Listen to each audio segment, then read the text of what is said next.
It's Friday, August 19th, 2022, and this is the Washington Times front page. Thanks for joining us. I'm George Gerbo. Department of Justice officials urged a federal judge to keep the search warrant used in the FBI raid of Mar-a-Lago under wraps, fearing former President Trump would destroy evidence. In court documents unsealed Thursday, Jeff Murdoch and Susan Ferricchio report the department said in a motion before the raid that a public search warrant poses a risk to the safety of the materials sought in the investigation. The petition to keep the search warrant sealed was one of 3 documents ordered to be made public by U.S. Magistrate Judge Bruce Reinhart. Reinhart ordered the DOJ to unseal at least a portion of the probable cause document, the filing that was used to obtain the search warrant.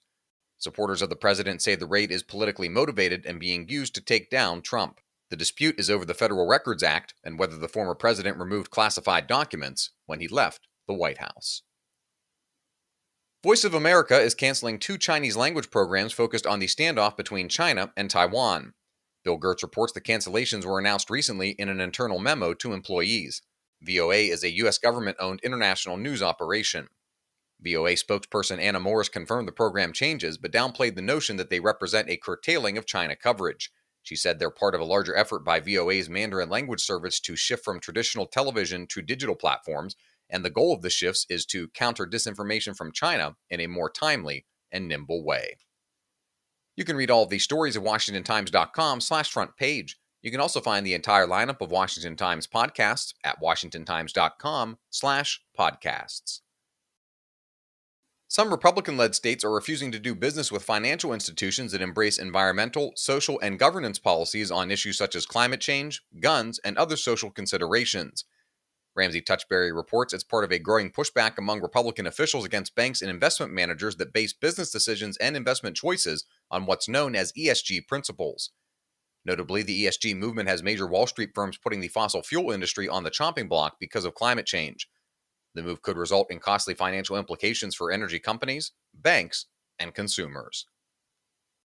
And finally, a series of high-profile shark attacks in the Atlantic Ocean this summer may have fueled some panic, but marine biologists point out that having more shark sightings proves that conservation efforts are paying off.